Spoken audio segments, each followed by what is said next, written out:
misma hora lo tienen deshidratado, choqueado y pues tócate. Y sus pérdidas insensibles dependen también de la edad postnatal que esté. La piel madura independiente de la edad estacional. Condiciones patológicas como cuáles ya hablamos. Principalmente el síndrome de estrés respiratorio, lo que más vemos en la unidad, o los problemas respiratorios.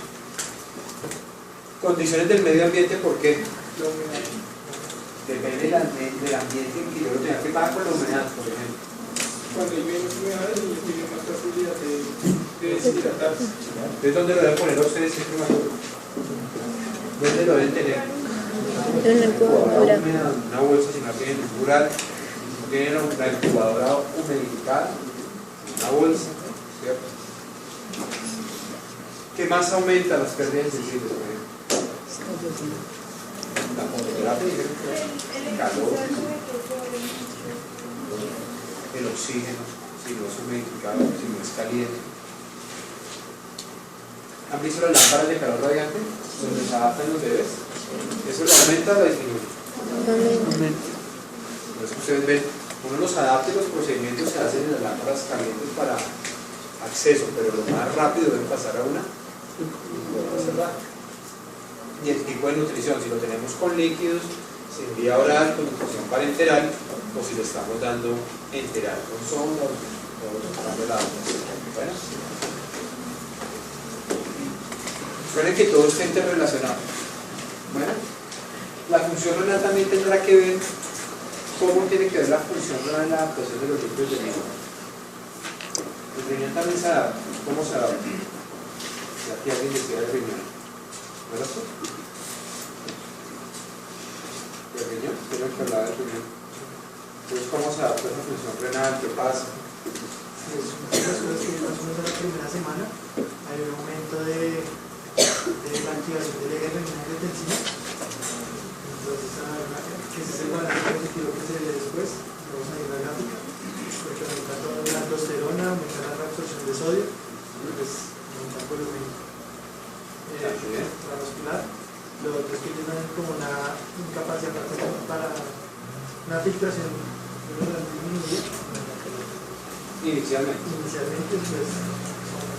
¿Por qué se aumenta la filtración glomerular? Por todos los cambios iniciales cardiorrespiratorios que dan la adaptación, aumenta la perfusión en el riñón, aumenta la tasa de filtración glomerular, y al final, o sea, al principio, o sea, al recién nacido, va a haber un aumento muy rápido en los túbulos de los, o sea, para, los canales que no reabsorben sodio, entonces por eso es que se da la natriuresis, y ya, por eso ¿Se acuerdan que hemos quedado que iba en la aurícula del ventrículo, mejoraba el llenado y la presión de llenado ventricular, que se liberaba péptido? Pues al tiempo está mejorando la contracción ventricular y está mejorando la perfusión sistémica y el gasto sistémico. Ahí está mejorando la perfusión de todo, incluido el riñón. Pues empieza a perfundir mejor el riñón, que en el feto no estaba perfundido. El riñón es un órgano vital en el feto.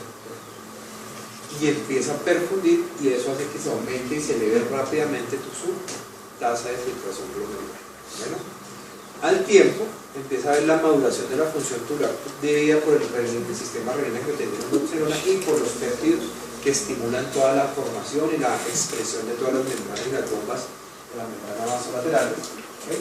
Y empiezan a reabsorber y a retener. Bueno, y ya sabemos que hay una naturaleza. El riñón es supremamente importante en toda esta adaptación.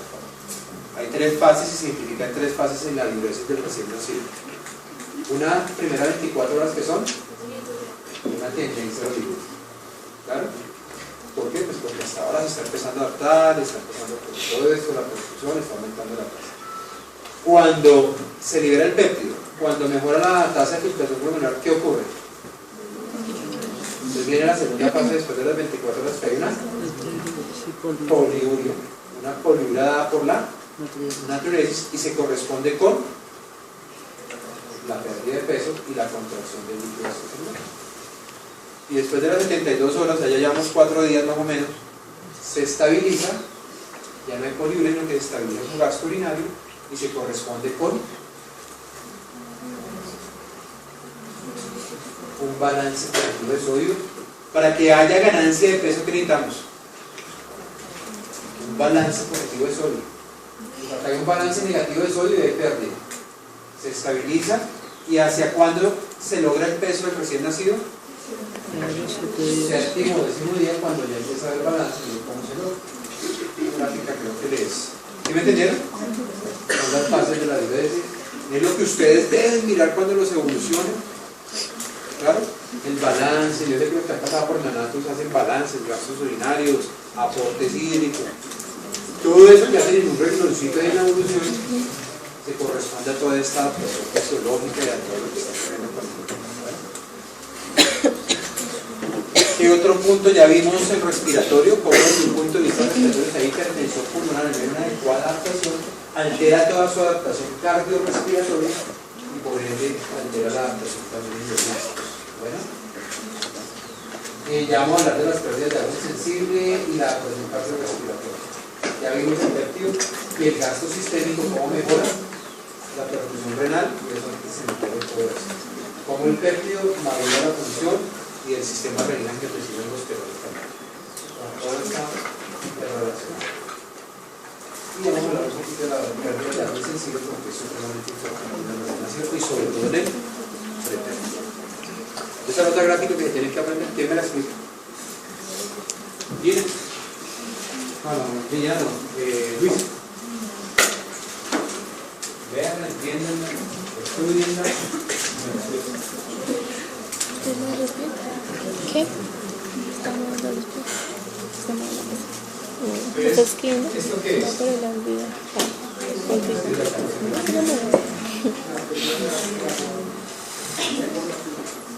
Son pérdidas de agua en kilogramos por kilo.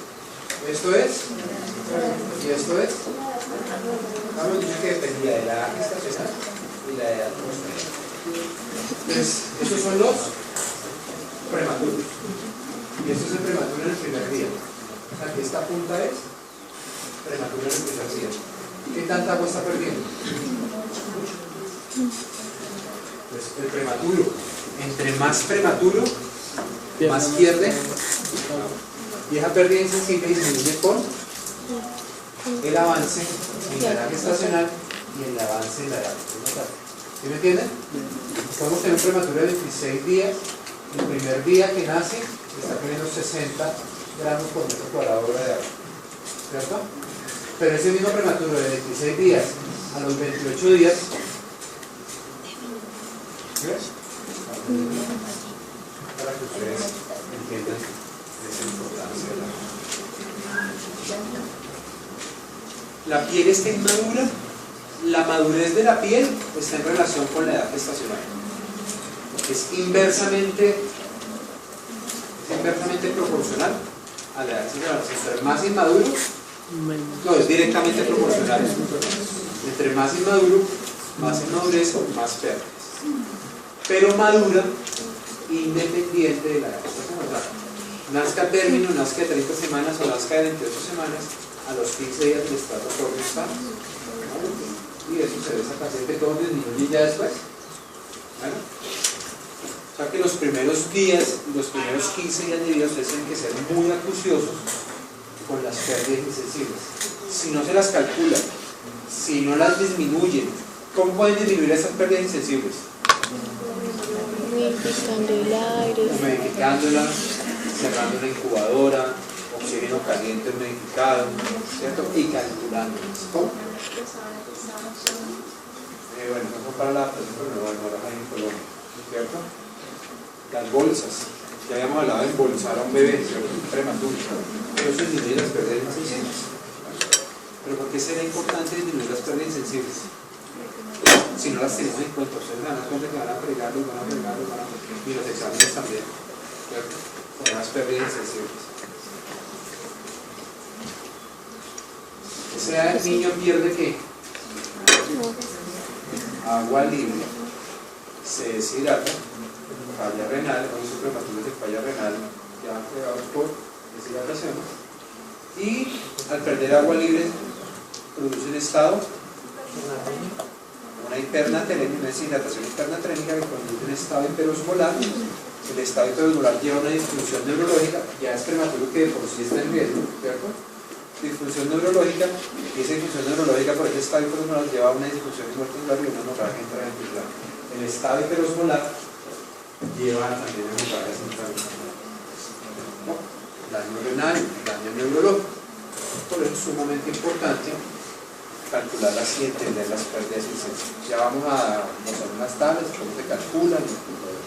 Bueno, pues entonces ideal es tener al recién nacido en ambientes humidificados, la piel con hidratación, movimientos disponibles, los términos, aire oxigenado, humidificado y cuantificarlos de forma adecuada.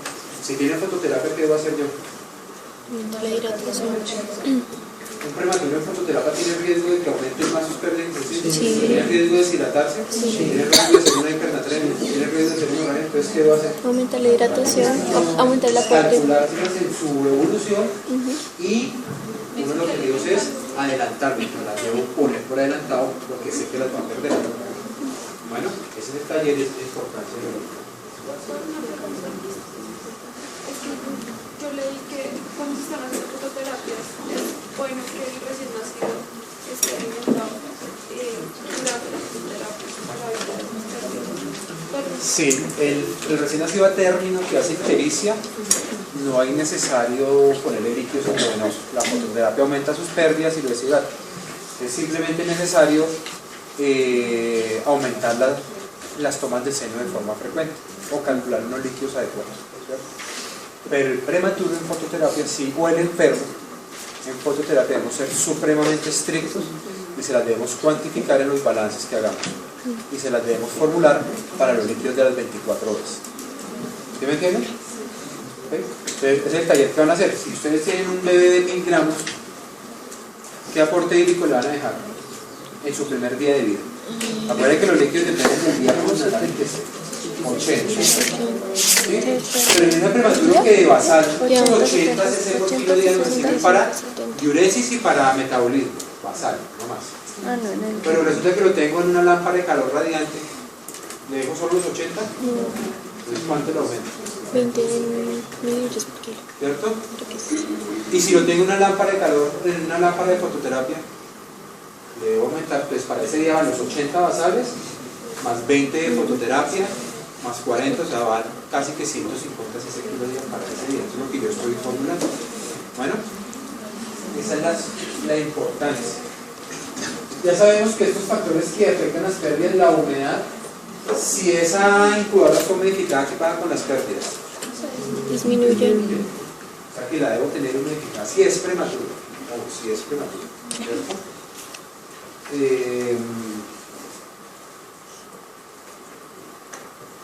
¿Qué más? La incubadora, ¿cómo las altera? Por las paredes. ¿Cuántos tipos de incubadora conoce? ¿Han rotado por neonatos? ¿Quién rotó ya por neonatos? ¿Nadie? Nadie alza la mano. ¿Nadie ha rotado por neonatos? ¿Cuántas incubadoras ha visto? ¿Cuál? ¿Cerrada o abierta? ¿Alguien ha visto una abierta? Karen perdió la rotación. ¿Cómo llama el otro que está rotando en la tarde y se en la mañana? Perdieron la rotación porque no vieron una incubadora. Entonces las cerradas. Esas cerradas deben ser servocontroladas. ¿Saben qué es el servocontrol? No. ¿Han visto que tienen como un cablecito pegado al abdomen? ¿Cierto? Eso mide la temperatura del bebé. Entonces debe estar en una temperatura adecuada para que no, ni caliente ni frío, para que no se alteren estas condiciones, ¿cierto? Entonces debemos poner, uno le pone la incubadora 36.5. ¿Qué hace ese servocontrol? Ese monitor. Pues sensa la temperatura de la piel del bebé. ¿Qué pasa si sensa que está en 35? Aumenta la temperatura. Ya se calienta y sube su temperatura de forma automática hasta que llegue a 36.5. O si sensa que el bebé está en 37.5. Pues pita porque es importante y va a bajarse la temperatura para mantener el rango de ustedes. Es lo primero, ¿cierto? ¿Qué más tiene esa incubadora? Estamos hablando de una incubadora cerrada. ¿Qué más tiene? Incubadora de los adelantos